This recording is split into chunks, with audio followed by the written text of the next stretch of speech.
What is up, everybody, and welcome to the All-NBA Show, powered by FanDuel, America's #1 sportsbook. Get started with $150 in bonus bets if you win your first $5 bet at FanDuel.com/All-NBA. I'm your host, Adam Mares. I'm joined by my esteemed colleague, Tim Legler, a man who looks like he's ready for a little 4th of July barbecue over the weekend. How you doing, Legs? Got that right, brother. I came off the beach for this. This is how important you are to me, you and James. The big three. The big three is I came off the beach to do this podcast. That's what I'm talking about, man. That's summer's we're summer full go. We got 4th of July this weekend.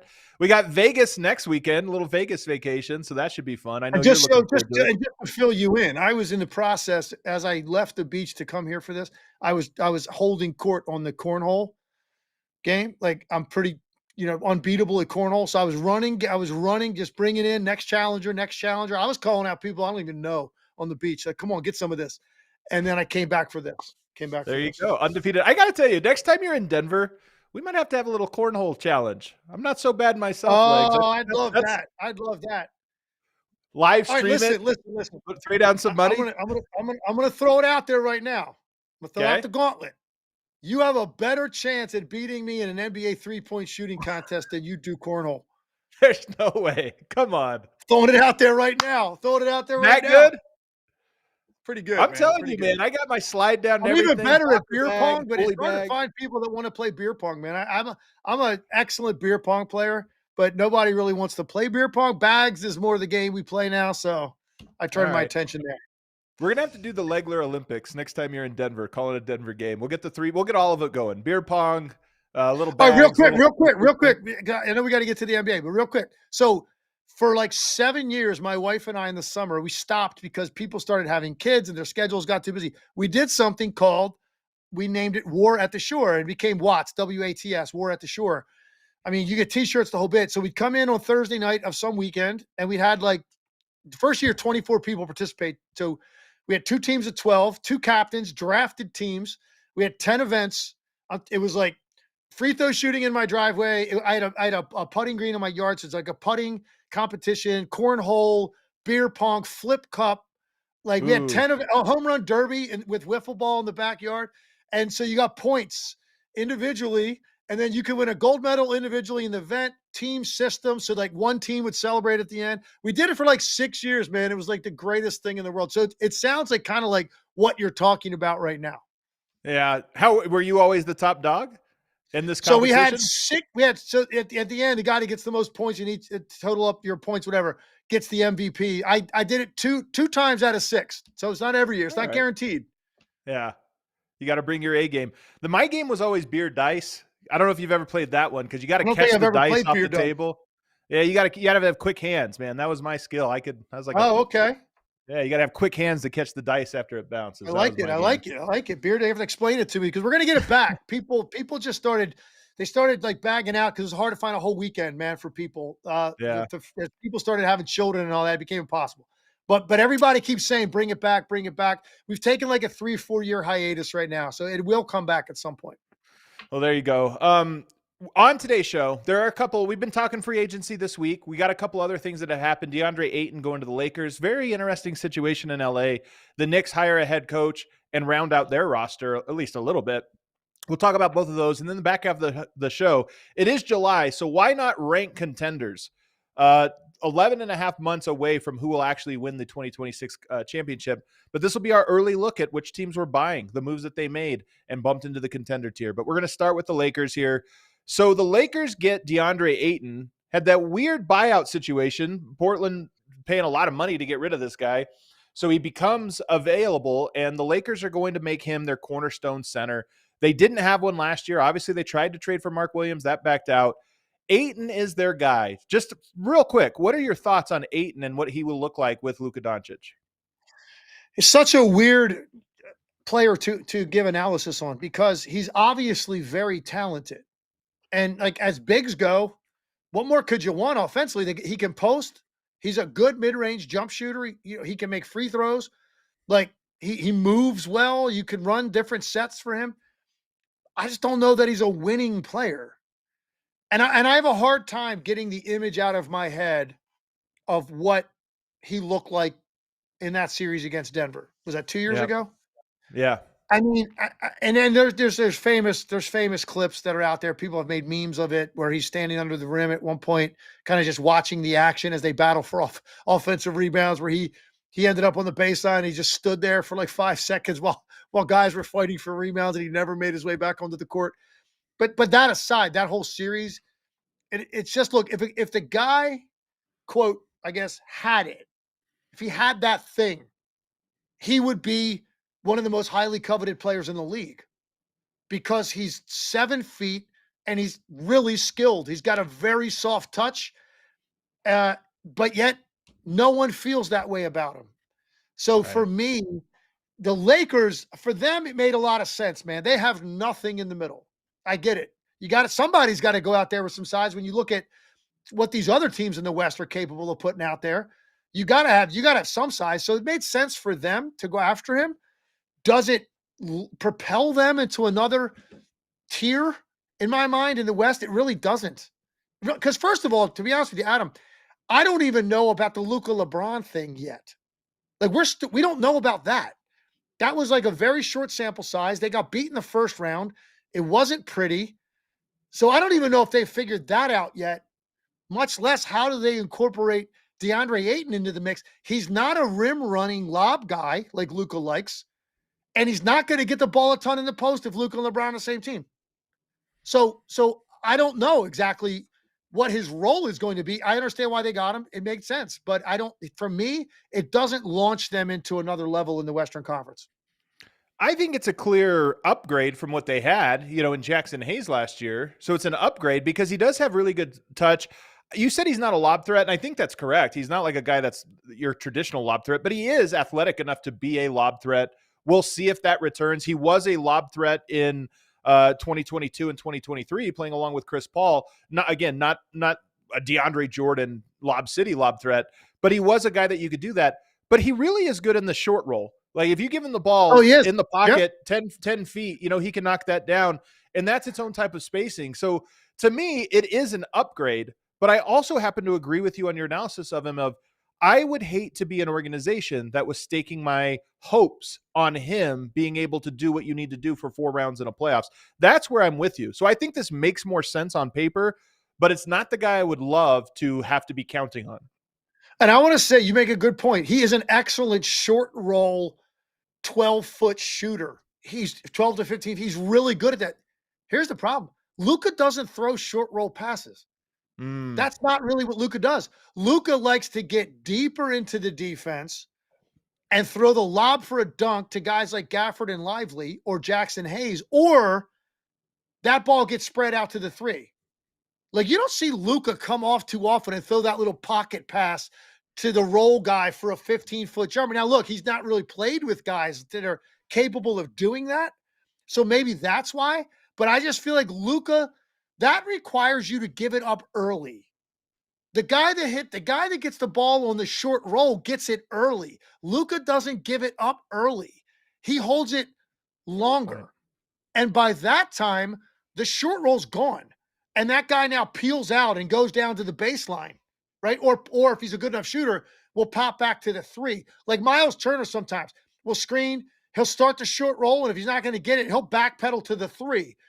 Ayton's not a 3-point shooter. So the short roll, you're right. That is his wheelhouse. And he's a good post player too. Give it to him when he's back to the post. He gets single coverage. He will get a good shot for himself. He's skilled down his soft touch, either hand. The Lakers, Luka doesn't throw the ball into the post much. He doesn't throw short rolls. He throws the one when he gets it deep and forces the collapse. Now it's a lob or it's a kick out or shoots it. So the short roll, it's going to be interesting to see if he understands that's what this guy really does well. I've got to add that now. This is a weapon for us. And maybe he will. Like I said, he didn't have that in Dallas. He's got this is a different player. If he's smart enough to do it, he'll do it, man. Like you need this. But I had to this point in his career, I really haven't seen him throw that pass. Well, what you're hinting at connects here, these two ideas, because there's a selflessness to being a roll hard guy. Because what you're really doing is either making yourself available for the lob at the rim, but more likely you're dragging somebody with you and not getting the ball. So it's a thankless job. And then on top of that, you get fouled a lot. You know, you get rolled to the rim. Oh, we're behind the defense. Just wrap him up, foul him. Ayton is not a guy that even likes to be fouled. His game is finesse, but even beyond finesse, it's almost like he avoids that contact and getting beat up. So those thoughts combined are his role for them to succeed. And I see somebody say it's 8 million. It's good value for 8 million. Forget the contract. They need to win. And Right. he is now the pivot point for them winning. Who cares what he's getting paid? Because I agree in a vacuum, 8 million is fine, but he's going to determine how far they go in large part. And I don't know if that's the thing he's going to evolve to be willing to do. Like, hey, I'm going to get to the foul a bunch. I'm going to dive a bunch and not touch the ball. I'm going to rebound and fight for position. Those are the things that make Luka Doncic bigs work. And they're often thinkless. Gafford, Lively, these guys aren't thinked or thought of as stars, but they do a lot of things that require sacrifice. I totally agree with that. I mean, you look, there's something to be said for the fact that Ayton was still sitting there available. There were other teams that needed bigs. Yeah. Ayton wasn't the guy. Now, Milwaukee, that's a spacing thing more than anything. Like you have to have a big that can shoot because of Giannis, the way he plays. So they went with Miles Turner. But the fact that you got Ayton for that amount of money, this was a number one pick in the draft. And he's still sitting around and he's signing a deal for $8 million and he's still young. He's still in his prime.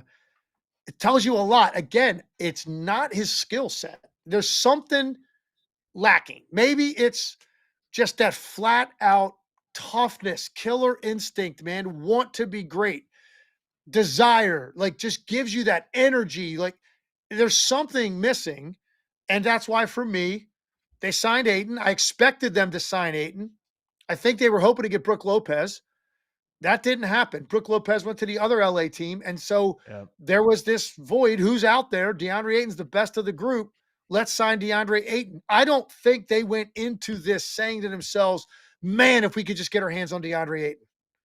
And so, so you gotta view it from that lens. And let's see. He's very talented, man. Let's see what he gives them. But I just think the way that he plays and what he's really good at, it's not really how Luka plays. And it's not even about LeBron anymore. It's about Luka. Everything going forward for the Lakers, everything is about Luka, not LeBron. People have to wrap their heads around that and say, how does Luka play? What does he like to do? And is this a guy that he's going to jibe with? We'll see. And the thing for me is Luka Doncic gets traded last year. I don't, there was a moment they played really well late in the season. He thought, oh, can they make a Cinderella run here out of nowhere? Obviously didn't happen in the playoffs. Okay, not a surprise. Luka goes into next year. It's his age 26 season, still young, but it doesn't feel at this moment like it's that coherent of a team. I don't think anybody's picking the Lakers to win it next year. Maybe it's possible, but the LeBron, final year of his deal, what is going to happen there? They lose Dorian Finney-Smith. Now you bring in Ayton, who's a question mark. It would feel a little weird. And I'm not saying it's behind schedule or anything, but if last year's your first year with Luka, kind of a throwaway year, this year, are we really buying him? Not really. The clock ticks when you're on the Lakers and you're a superstar. And it would feel weird if 2 years in a row with Luka, you don't really make a deep playoff run. And at this moment, that's what I would predict for them, that it would be 2 years in a row where they were good, not great. It kind of feels that way. And look, when they made the trade, if you recall, man, go back to when this trade went down. And I said it at the time, everything about it was about the next 5 to 7 to 10 years for the Lakers. If they win with LeBron in the meantime, great. But they literally put LeBron to the side when they made that trade. That wasn't about, man, we got to do everything we can to win for LeBron before he retires. That's what it was before they made that trade. Because every year you got LeBron, he's going to retire one of these days. You've got him at the end. you got to do everything you can because he's still a really good player. You got to do everything you can to try to win with him. The second they made the trade, it was no longer about that at all. That is just a fortunate byproduct if it happens to occur. It's not the thinking of the organization anymore. LeBron probably has one more year. This is about Luka and what do you put around him for the next 5 to 7 to 10 years. Hopefully you can keep him there. You know, it's not all up to them. Luka's going to have some say in that. But that's they were thinking when they acquired him. He's that talented. Let's put a team around him that works. And now that's the next great Laker. That's the next iteration of the Los Angeles Lakers is Luka Doncic. And if we can win in the next 2 years, great. If not, that's not what we were trying to do anyway. It's not what we were about. That's really where they're at. And that's why, you know, last year you saw how it played out. And I kind of feel similarly this year, Adam. I don't know. And we're going to get into the second half of the show looking at where everybody is right now and who's a legitimate contender. And then who's on that next tier and then who's on the third shelf. We're going to talk about all that and see where the Lakers line up in that. But I don't think it's something where they feel like they got to win this year. I don't think that's if they really don't, man. It's not about that. They just acquired a guy that was 25 years old that is one of the best players in the league, and it's about him going forward. What can we do to win with Luka? They've already got one with LeBron. That's the truth. That's how they looked at it. We'll see what they do. They're not a very deep team. I'm not really buying them. And then I just think there's disaster potential when you talk about the LeBron last year in LA, bit of a distraction, or possibly last year in LA, bit of a distraction. They're already not deep. What happens if there's little injuries to any of your top 5 or 6 guys? Now you're really shallow. And then Ayton could be his own, like, you know what it is. LA is a big market. There's a lot of eyeballs on it. And there's always a scapegoat, fair or not. And Ayton to me is the easiest scapegoat on earth. If things go south, he will be the guy everybody is looking at and pointing fingers at. And to me, there's talent there, but there's also disaster potential. So we'll see how it kind of plays out. The other team I want to ask you about is the New York Knicks, who just hired Mike Brown to be their head coach. After searching, they asked just about everybody on earth if they were available before getting to Mike Brown. He's a very good coach. He's an interesting one. They also signed Guerschon Yabusele and Jordan Clarkson to a vet minimum deal. Otherwise, more or less the same team. What do you make of Mike Brown coaching this team and the moves that they made, adding those 2 guys? Let's start with the moves first because I think that's easier to analyze. So I loved what they did. I loved both of those acquisitions. You think about their team last year. They didn't have another guy on their team that maybe a little bit, if you want to say Deuce McBride, like a little bit, not on the level of Jordan Clarkson, that can just take the ball and go. And they needed it. When Brunson's off the floor, man, they need a guy that you can run ball screen with that can just isolate, high volume 3-point shooter playing off of those guys so he can play off the ball too with Brunson. He just fully 100% accepts and relishes the role of coming off the bench and being hot right away or getting it going right away. Like he's got that rhythm. I think he likes it. And so for them to add another high volume guy that can score with the ball in his hands, they didn't have it. I mean, who was their next guy last year? Deuce McBride and Cameron Payne. Because that's not Bridges' game. That's not Anunoby's game. That's not Josh Hart's game. That's their next best players. That they didn't have it. So that's a great acquisition there. And I also think Jordan Clarkson will be fine handling the scrutiny of the New York market. And then Yabusele had a really good year for Philly. Like he showed me the versatility. I didn't know he was going to be able to, you know, extend his range to that extent. He's a undersized 4'5", but he battles. And I thought he had a very good year for Philly. So that's a nice pickup. They gave themselves additional depth.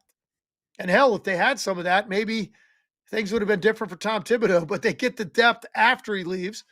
So let's talk about that first. I don't know if you feel the same way. Do they move the needle at all for you with the Knicks? They do for me a little bit.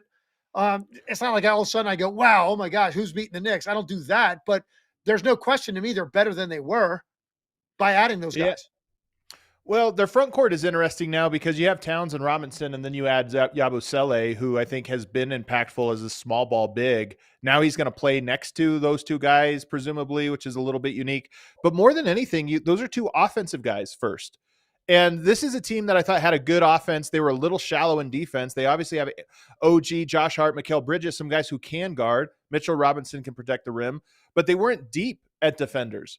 And they have a guy in Jalen Brunson who everything kind of flows through. So now you add other guys, and I get it. Maybe the play here is let's make our offense even more dynamic. That was the problem, is we're going to go even heavier on the offense and have more guys attacking. But defensively, I just don't know if they're going to be able to get stops against your top teams. And so that's what it was interesting to me. Mike Brown, kind of a defensive coach, but they have an offensive roster, even more so than last year. Yeah, I agree with that. And look, Mike Brown component. I like Mike Brown a lot personally. I think he's a good coach. This all comes down to one very simple thing. There's no question he knows the game. And I think in a lot of ways, honestly, I like Tom Thibodeau a lot too. I think Mike Brown in a lot of ways is sharper. Like, I think he's sharper than Thibodeau in terms of seeing stuff and saying, let's do something differently, or let's make an adjustment here, or tweak this offensively or defensively. I think I do.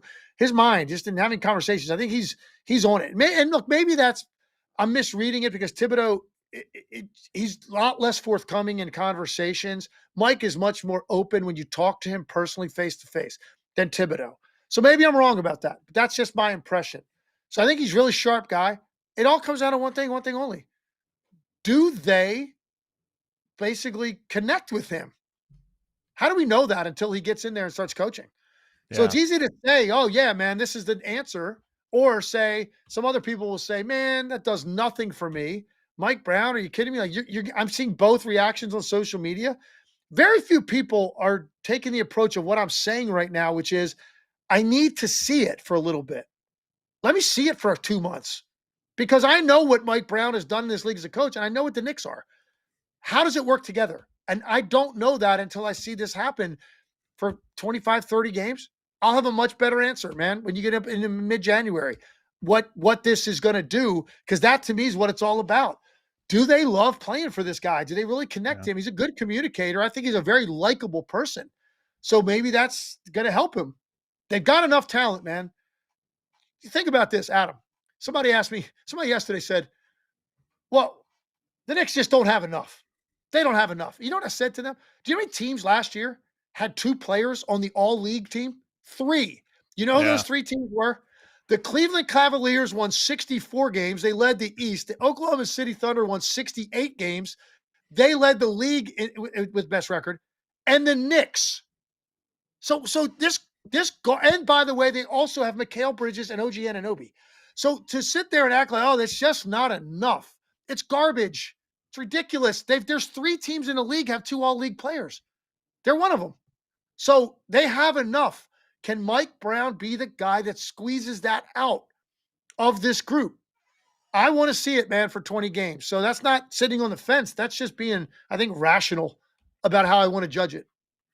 The one thing I'll say about Mike Brown, came from a situation where he had a very skilled big with Sabonis. And I actually thought their offense had a lot of movement in it. They did some interesting things when he got there that opened it up. A lot of flare screens and just some off-ball movement to get guys going. It worked for a year. I think it tailed off after that. But now you go to a situation with another skilled big. And I think one of the big questions for the Knicks is, this is Jalen Brunson's team. How do you blend Karl Anthony Towns maybe a little bit better into what they're doing so that you feel like you have more of a 2-pronged approach the way it did it when they were at their best? It felt that way. And maybe Mike Brown can draw on his experience with Sabonis, since there are some similarities. They're not the same player, but some similarities in how you attack with Karl Anthony Towns. I like that. That's a good way. That's a good logical approach to it. Just looking at Mike Brown's body of work and how he's coached teams. It was kind of weird. He didn't get a whole lot of runway in Sacramento. It was kind of weird. The guy, was coach of the year, and a year later he's gone. And that happens a lot to coaches of the years, by the way. And he's won 2 of them, by the way. So I like him.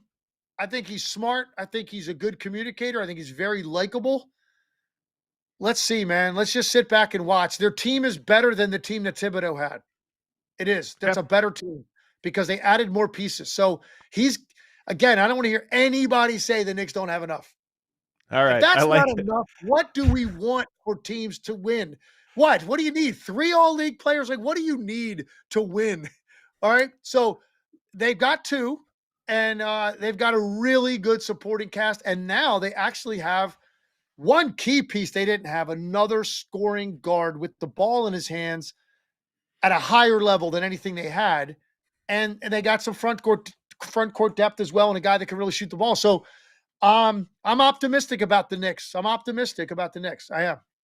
All right. Well, I like it. Putting the pressure on them. Because the East is weak. They were right there this last year. There's a path for them to make it to the finals this year.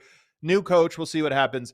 Let's take a break. On the other side, Legs saying that the Knicks are good. I'm guessing that means he has them pretty high up in our contender tiers. So on the other side, we'll talk about who's contenders, who's challengers, who are dark horses, and who's out of the mix entirely.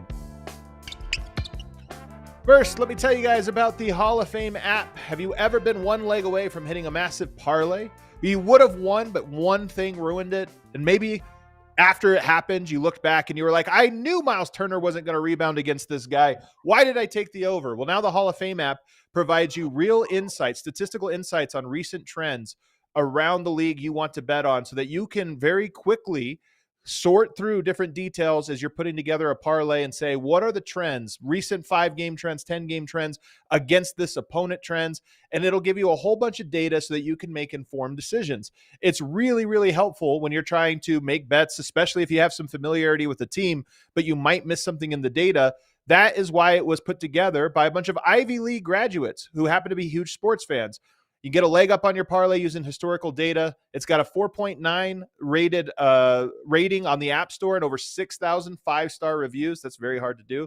It's safe to say the Hall of Fame app has already helped a lot of people become a winner. And if you're betting on sports and not using the Hall of Fame app, that's just leaving money on the table. For a limited time only, our listeners not only get a 7-day free trial, but they also get 50% off of their first month when they use the code ALLNBA at checkout. Just download the Hall of Fame app on iOS or Android and visit halloffame.com and enter the code ALLNBA and you're all set. Also want to tell you guys about FanDuel. It's baseball season. You can get in on the baseball action by hopping on FanDuel. Once the game starts, that's when things get interesting. You can combine live prop bets into a same-game parlay for a chance to win big. You don't have to get your bet in before the game starts. You can make a parlay during the game. All of the lines will be updated for you. So even if you come in the third, fourth inning, you could sit down and get in on the action and watch the end of the game. If you don't already have a FanDuel account, it's not too late. You can get started with $200 in bonus bets if your first $5 bet wins. Just visit FanDuel.com/AllNBA to join today. Make every moment more with FanDuel, official sports betting partner of the NBA. Must be 21 or older and present in select states. For Kansas, in affiliation with Kansas Star Casino, or 18 plus and present in D.C. First online real money wager only. $5 first deposit required. Bonus issued as non-withdrawable bonus bets, which expire 7 days after receipt. Restrictions apply. See terms at sportsbook.fanduel.com. Gambling problem? Call 1-800-GAMBLER or visit fanduel.com/RG. That's 1-888-789-7777 or visit ccpg.org/chat in Connecticut. Visit mdgamblinghelp.org in Maryland. Hope is here. Visit Gambling Helpline MA or call 800-327-5050 for 24/7 support in Massachusetts, or call 1-877-8-HOPE-NY or text HOPE-NY in New York. All right, back here on the All NBA show, last show of the week. Legs and I are heading to Vegas next week, so we'll get you have a front row seat to Cooper Flag. What other games do you have? Cooper Flag on that opening night. Opening night, I got Cooper Flag, a doubleheader actually. It's Cooper Flag, Dylan Harper too, and then Dylan Harper's the next game. So I got a doubleheader. Hold on, real quick. So I can tell you. Actually, I'm glad you asked me that question. Is this you're calling 2 games in a row? Is this the color commentary version of a back-to-back? Basically, yes. And thank God they're 2-hour games, not 2.5. I don't know how I could do 2.5. So night 1 for me, Lakers, Dallas, followed by San Antonio, Philly. So I got also Edgecombe. So that's the first 3 picks in the draft over that doubleheader on the 10th. The next night's Washington and Phoenix and Portland, Golden State. On the 12th, it's the Lakers, New Orleans, and Memphis, Portland. And then the last night is Brooklyn, Washington, Golden State, Utah. So those are my 4 doubleheaders. So obviously the marquee night is the first one. You're going to see the top 3 picks in the draft over the course of a doubleheader that night. I'll be calling both games. So everybody, you get to listen to Legs breaking it down. That's actually a huge value add for everybody watching at home. I like Summer League, especially the first handful of games, and we get Legler on the call. It's way too early to be doing this, but it's a lot of fun to look at now that most teams have made their big moves. There still could be some big moves that have happened that happen from here on out. So we reserve our right to change our mind. But right now, we have a pretty clear picture of what these rosters are going to look like when the season starts. So I thought it'd be fun to make our contenders list. And we have 3 tiers you could fall into. Contenders, which I think you would just say are favorites to win the championship. You have challengers, which would be teams that you see, hey, it would be an upset, but they're in the mix. They're right there and will challenge the true contenders. And then you have dark horses who, you know what? It could happen. They're good enough that it could happen. It would be a surprise, but at least they have a chance. And those are the three lists. So let's start with at the top. Let's start with contenders. And I put mine in order of who I thought was most a contender. Who would you have number one in your contender tier? Real quick before we begin this, how many teams total do you have amongst the three tiers? I'm just curious. I've probably got 11 or 12, but you know, right. I have them in order, so we can stop I've the got dark horse. I've got 14 teams listed. It's probably too many, but Okay, that's about right though. a little bit more than you probably. All right, so here I got a caveat here, man. So I like to use the analogy of like shelves, right? Top Okay. shelf, second shelf, third shelf. So right now I have two teams on the top shelf. Okay. Then I have this third team that's somewhere in between. They're hanging by the shelf by their fingertips. And they're Okay. trying to climb up. They're trying to climb up there. And I'm not 100% sure yet, but they're definitely super interesting to me. All right. So, in that vein, the two teams I have on the top shelf that right now, as I sit here, flat out, I can envision potentially winning a ring: Oklahoma City and Denver. Let's go. They're the two teams I have at the top.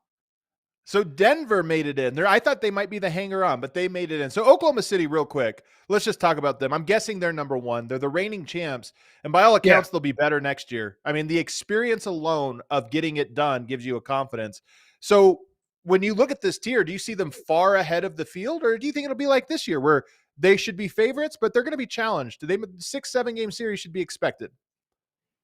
Yeah, no, I agree. And look, it took them 2 7-gamers this year. So, right, to win a title, man. They worked for it, despite the fact that they really weren't. There was no one really close to them in the regular season. With 68 wins, they took their foot off the gas, or they would have had 70. Yeah. Honestly, and they like the metrics defensively were ridiculous. It's one of the best we've ever seen in this league. Like they like ran away from the field. So prohibitive favorite going in, and yet they were forced to 2 7-game series. Now the other two were pretty easy series, including Minnesota, and they had a sweep early. But those other two, man, they had to work for them against Denver and Indiana. So to me, they still are. They have to be considered the favorite. They've got everybody back. They're just going to be a year older. They are going to be dealing with an offseason like unlike they ever have, and that's definitely affects you. So this is going to be a different offseason, but they're so young, it's going to have less of an effect. I think that has more of an effect on a veteran team. Guys that have been around a while and finally win. Yeah, man, they're gonna be celebrating pretty hard over the summer, and it's gonna maybe get into the gym a little bit later, and very hard to keep it all together. They're not obviously they're running back the same team, got the same guys, man. They just locked up Shea. They're gonna lock up Jalen Williams, Chet Holmgren. Those guys are gonna be locked up. Their supporting cast won't be there forever, but they're gonna run it back next year. And so for me, they have to be considered the favorite. And I just absolutely love everything that Denver just did, and they still have the best player in the NBA. Yeah. So the biggest question mark for me about Denver right now is just Adelman. I mean, I think it's fair. Like, he hasn't coached a full season. Man, he only coached how many games last year did he coach before the playoffs? 3. He coached 3 games and then went into the postseason, man. And so I don't know. Like, I don't know enough about him. Let's see. But that's the biggest question mark to me. I kind of knew what Mike Malone was. I know what their team is, and I love their additions. I just love it. I think it's going to energize Jokic, man. I think Jokic last year he was so over the top with how demonstratively frustrated he was in the games. It was like, wow, man, this dude is like unhinged at times.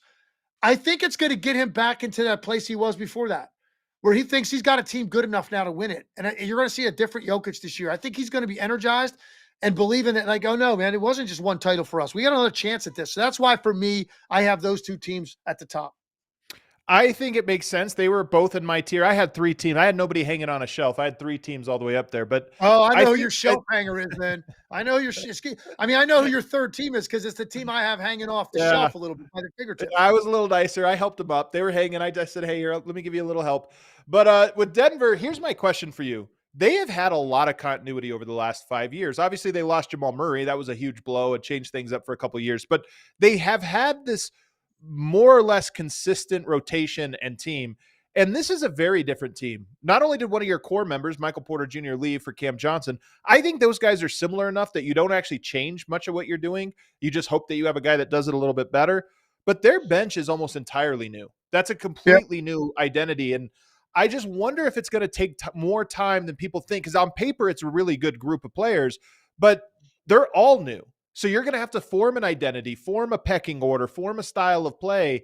And I think by the end of it, they should be very good. But I do wonder if that'll trip them up early on because there's so many new faces. I don't think it will with veterans, man. These guys have got some experience in this league. Tim Hardaway Jr., Bruce Brown, Valanciunas. I do not think it's going to be long for them. They're going to figure this out in training camp. First of all, they're just going to be, I think, amazed at playing with Jokic every day and what that means offensively for you. And they're going to feel like this is for some of these guys, like this is the best chance we're going to have in our careers this year. And they're going to buy into whatever role they ask, whatever lane they're asked to fill, they're going to fill it. And I think it's going to happen sooner than later. And I think Denver, I think they're going to be a team really quickly out of the gate, playing really well. And kind of everybody falling in line with the narrative that you and I are talking about right now. All right. Who's your team hanging from the shelf there? It's got to be the Rockets. Yeah. It's Houston for me. Is it for you too? That's Yeah, your third team? I had them in the top tier, but yes, they are my third team. I think for me, they're just much more unproven than Denver. I can't give them the same exact status as Denver right now. Denver, they've got a core that won a championship. They've got the best player in the NBA. I've got to give them a nod.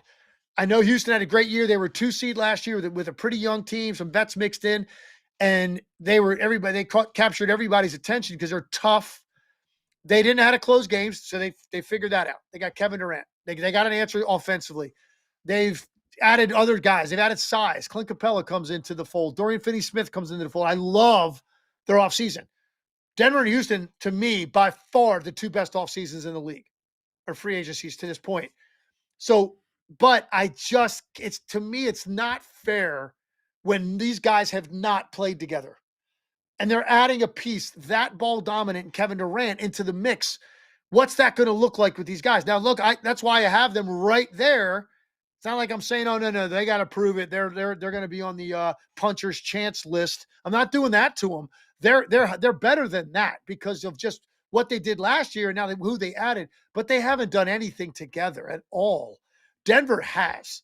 And that's why, for me, I'm going to differentiate between the 2 teams for now. And we'll see what it looks like with Houston 20 games in. Maybe they're like so good, you're like, no, man, this is going to be tough for anybody to beat them.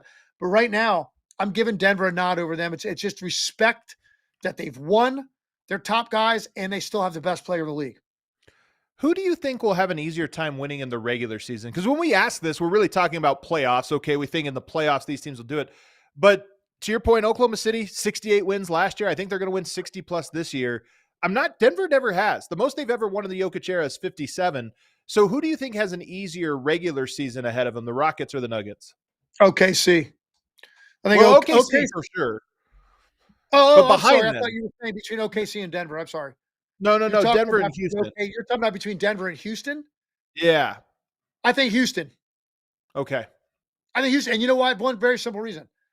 That because they're unproven, because they got a taste of it last year as a 2 seed with some young guys leading the way, Kevin Durant, we did this fill in the blank the other day on a show I did, who's under the most pressure in the league, and I put Kevin Durant.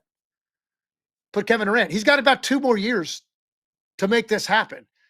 And he hasn't done it yet outside of going to a proven winner and playing with Steph Curry. So he still desperately wants that. It didn't happen for him in OKC before he left. It didn't happen in Brooklyn. It was a disaster in Brooklyn and Phoenix, really. So I think He's got a lot to prove. He's highly motivated. He's on a situation now. He thinks his team's probably good enough. I think they are going to be more intent to have their foot on the gas out of the gate and keep it there. I don't know that Denver's going to feel the same sense of urgency in the regular season because of the veteran guys, and they've already won it, and they're going to approach it. Let's just be healthy April 15th. I think somewhere in the 3-4 seed for Denver sounds logical to me. I think OKC, Houston are going to be 1-2. And for a while there, it might be close. I think Houston's got a chance to kind of be toe-to-toe with them. I don't know if they're going to win 60, but I think they could push it. Yeah, their defense won them a lot of games this year. It's why they were the 2 seed, and now you add even more depth. With Kevin Durant, gives you some versatility. They will be counting, I think, on guys like Cam Whitmore and Reed Shepherd. As those guys might have to be a little bit more involved. Certainly, Reed Shepherd more involved in what they're doing. But I agree that I think they're going to win a little bit easier. So I would not be surprised that they were the 2 seed. But all 3 of those teams are in the Western Conference. Not a single team in our top tier made it into comes from the Eastern Conference. So now we go to the challengers. And again, these are teams we wouldn't be surprised if they won.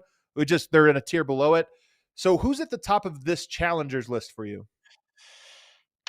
I would put the top of the list the Cavaliers. And I know a lot of people don't believe in them. They had a great regular season. They lost, of course, in the second round, but I think they were not healthy in that series. They were diminished. I don't know they would have beat Indiana anyway. I just love the way the Pacers. They ran into a very hot team, but they had some issues. And they're starting off the year this year. They're hurt a little bit, but they accomplished a hell of a lot last year, and it probably toughened them up to a certain extent. I think when you look at the East and some of the issues some of these other teams have, I'd put them probably first. I'd probably put the Knicks with them, and then 2 teams from the West, Lakers and Minnesota. That, for me, represents the next group, those 4 teams. So you have more teams in this tier than I had. I had the Knicks at the top. I have the Cavs there, and I have the Wolves there. And to me, there's a drop-off after that. So we have some overlap, but you included a couple teams that I did not. Well, though, 3 of them the same, but then I only had that one other team, the Lakers. This is just your Luka belief. Here's why, man. Yeah, I guess he's, now he's what? I don't know if he even turned 26 yet. He'll be 26. If he hasn't, he's going to turn 26 soon. This year, whatever. What if it comes together? Yeah. How can you discount it? How can you discount it? You can't just go, oh, now I've seen enough of that. He got there in February. He was coming off a long layoff of not playing. And they're working through this stuff with him and LeBron. I mean, 2 of those ball-dominant players in the league, trying to figure that out. Their supporting cast wasn't great. They didn't have enough shooting. They didn't have any bigs. So I just feel like, come on, to just dismiss it automatically, nope, I've seen enough of that. That's not going to work. With LeBron, Luka, they added Ayton. We'll see how it plays out. We already kind of analyzed what we think's going to happen, but it could come together. That's my point. Now, the big question for me is, what does Luka look like at the start of the year? If he comes in and we're just kind of all fixated on, man, this dude put some work in this summer. He looks good, and he looks like he doesn't want to be talked about the way he was last year. He wants to be different. And if that's the case, how could you possibly discount a team with him on it, with LeBron James? So I'm going to give them the benefit of the doubt and say, yeah, man, I got to keep them in that, at least in that category. Because if it clicks with those 2 guys on the team, yeah, they could make a run at the West, at least get to the conference finals. And that's kind of how I'm defining this. Could you see them in the conference finals? I think it's possible. He looks, we're doing the muscle watch thing in the offseason, but he looks good. Some of the photos I've seen, it looks like he's working out this summer, so we'll see if that happens. Let me ask you about, because I think the Cavs are known. We just talked about the Knicks. I think everybody knows those are really good teams. Are we buying them to go all the way in the playoffs? Until proven otherwise, they have to be in this tier. But the team that I'm curious to get your thoughts on are the Timberwolves, because they are running it back minus Nickeil Alexander-Walker. They're now going to be counting on Terrence Shannon Jr. a little bit, maybe even Rom Dillingham more, obviously, than they did last year. It feels to me like they took a small step back, or at least sometimes when a team is chipping and makes it to the same place 2 times in a year, you fear they stalled. They didn't get over the hump. So what is their path here? And what are you looking for them to be more than this challenger tier? Well, first of all, okay, they've been to 2 straight conference finals. So I think just right off the bat, just having 2 deep playoff runs in a row, I think personally that Terrence Shannon Jr. is going to do everything Nickeil Alexander-Walker did for you and more. I think he's ready to burst onto the scene. I think he's going to be in their rotation in a big way. He's definitely going to be a much more consistent scorer. Now, he won't be as good on the ball defensively as Nickeil Alexander-Walker, but he still competes. He's very athletic. He's very strong. Not as good necessarily guarding elite ball handling scoring guards, but very good at that next guy that's off the ball as a two guard, that doesn't have quite as good a handle, that doesn't have quite the quickness, because he's not quite as good laterally as Nickeil Alexander-Walker, but he is a competitor and he is a walking bucket. The guy he might have more confidence than any player in the NBA. When he steps on the floor, he thinks he's the best player out there. And I think they need some of that.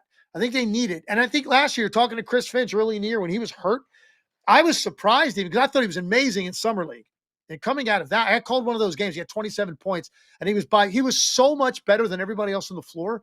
I was like, man, this dude he's going to carve a niche for himself in Minnesota. And then he got hurt, sent him back, and Finch was talking about him while he was out as if I can't wait to get this guy back. And he really hadn't played to that point. So I was like, that tells me a lot. Like they saw enough of him, and you saw it at the end of the year. Even just he hadn't played, and all of a sudden they throw him in a game, and he goes out there and he's just scoring. And like, yeah, exactly. So I think he is going to be fine replacing Nickeil Alexander-Walker. They didn't address the point guard situation. Dillingham's not that. Mike Conley clearly well beyond the point where he's going to impact the game. I was hoping they were going to find somebody, man, as a point guard that could really do it for them and help organize them and create easier shots for Anthony Edwards. They really didn't do that. Dillingham's a scorer. So, and I don't know what his role is going to be yet. I haven't seen enough of him to know. But I think based on their track record, Terrence Shannon Jr. is going to be a revelation for people. I really believe that. Like he might be a candidate for most improved player in the league. I think that's possible. So this sounds like an early your guys pick. Say that again? Terrence Shannon Jr. might be an early pick for your guys next year when we do our My Guys draft. He's my guy. I'm telling you right now. I'm claiming him right now. You're taking him early? Put him up there, James. Hold up. This is tampering. It's not. Put him up there, My Guys James. draft season. I love it. James had his finger on the button. He was ready to go. All right. Congrats to Wolves fans. Terrence Shannon Jr. Legs his guy. If we go down to dark horses, these ones we would be surprised if they won, but it's also not out of the realm of possibility. It's a long list, but let's just start at the top. Who's at the top of your dark horses? All right, so I don't know if I put these in order. Sorry, these are not necessarily in order. Magic,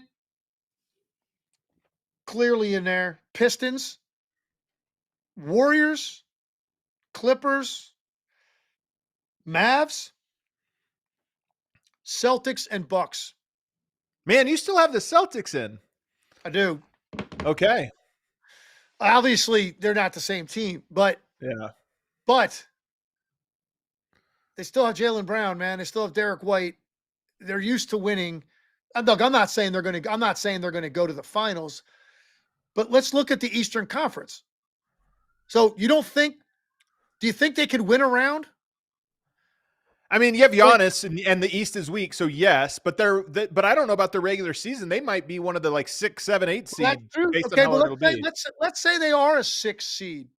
Okay. Like who are they going to get? Let's say the Cavs and Knicks, who are the two, I think right now, the most known commodities in the Eastern Conference. Let's say the Cavs and Knicks finish 1-2 and you finish 6th. Who are you playing? Yeah. The Hawks, Pistons. That's what I'm saying. So why you don't think Boston would have at least a puncher's chance? Now you get into the second round. I don't think they could beat Cleveland. I don't think they could beat the Knicks as we sit here right now without Jason Tatum. That's not happening. But that's kind of why I put him in there. You get into a second round series, man. At that point you're one injury away or something from actually having a chance. So that's the only reason I kind of included them on this list. But for me, the most intriguing teams of all are the Magic, the Pistons. Probably those two teams are more interesting of that group of teams than anybody. And Pistons had a bit of a weird offseason. I mean, they did get some talent into the system, but they lose Beasley. We'll see what happens. They get some guys back from injury.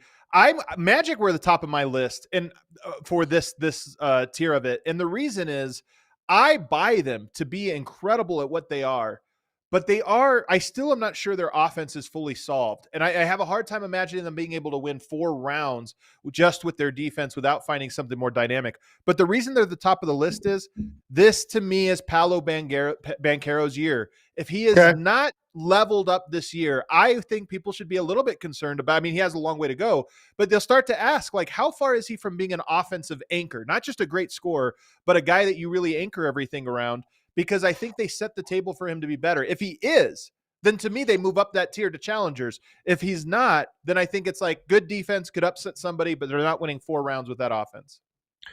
I totally agree with that. And look, first of all, I think he's already, to me, like ramped it up each year.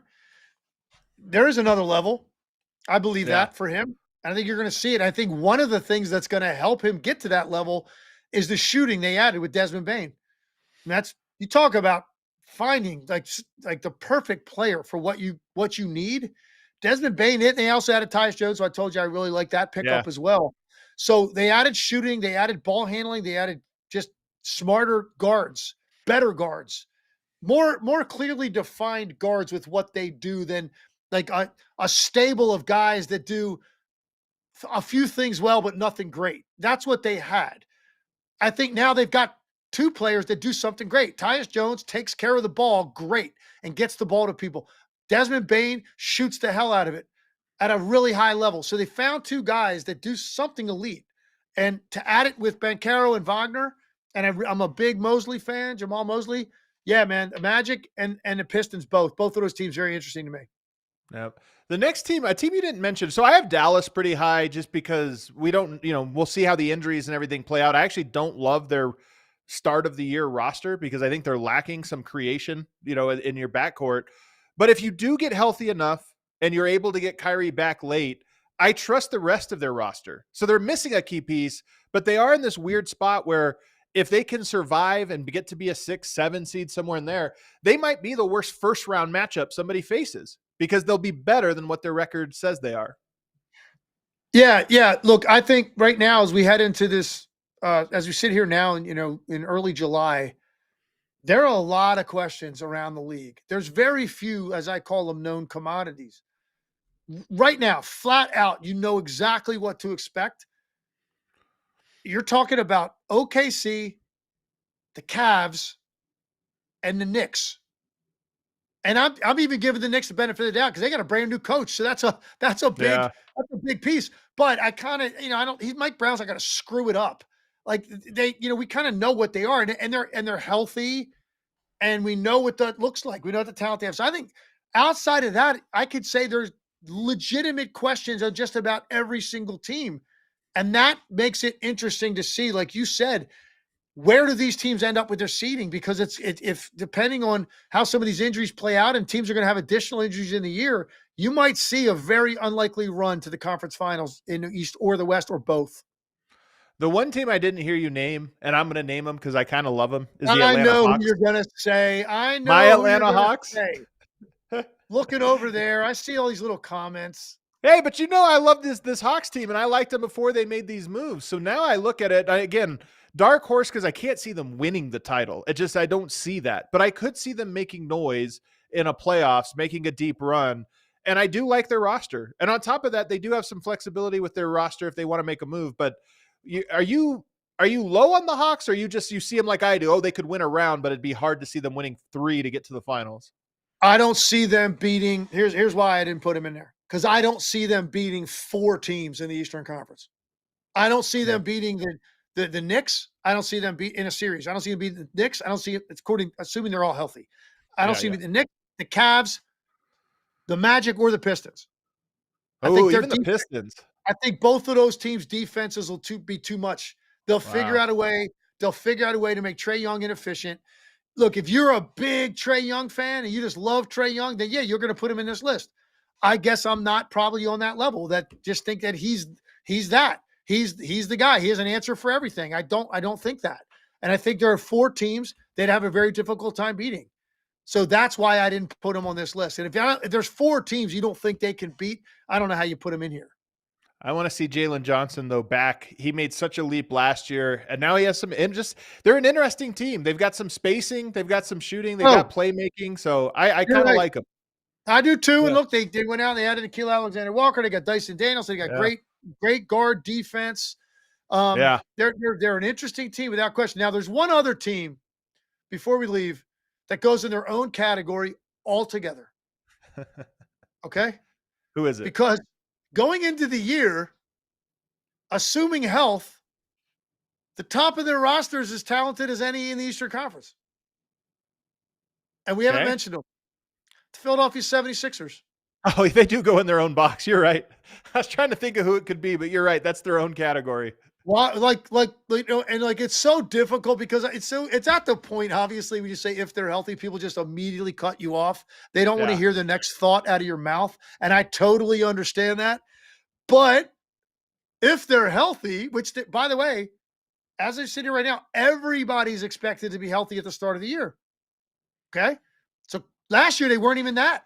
Paul George wasn't even healthy at the start of the year. So either was Embiid. So they started out the year already hurt. This year, by all accounts, they're all going to be healthy for training camp. If that's the case, hell, man, unless you just know for a fact that these guys are going to drop like flies again, how could you not include Joel Embiid, Paul George, and Tyrese Maxey? Right? So that's why for me, but they're completely in their own category. Yeah, they are. And there is a year where the path seems good. I don't know if they can survive 82 games, though. Even like if you told me they were healthy to start the year, the odds of their three guys making it through that far is so low. But to your point, you get healthy in the playoffs. And if you have any ability to come together before that, like you're going to need some seasoning before that, they do have the talent to be scary. So I see why you put them in there. I love it. Like immediately look at people, Embiid won't play back-to-backs. Embiid healthy? Question mark. Paul's washed. Zero chance they're healthy. I'm out. And that's just the 76ers. Damn, that's the first five. Embiid and Paul George are cooked. And that's just the Philly fans, man. What do you hear the non-Philly fans have to say? All right. Well, that does it. Let us know in the comments below how you would order your top tier, who would be your challengers. And if you want to throw a dark horse or two in there, the top of your dark horse list, let us know. I'm curious. I will say, I think if you polled 100 people, you'd get 100 different results. This is the new NBA where there's so much parity and so many different things going on. But hit that outro music, James. We do, Legs and I will have a show early next week. And then we'll be in Vegas once again. Like I said, you can hear him calling the games, the marquee games there on ESPN. But we'll be out there. We'll probably try to film something short and quick while we're out there after watching those top tier guys play. So you'll want to stay connected to the channel. Make sure you're subscribed so you don't miss anything. And like I said, leave us your rankings below. Hit that like button on the way out. Have a great 4th of July, everybody. We'll see you next week. Oh, look at that. There he is. 2-time champion.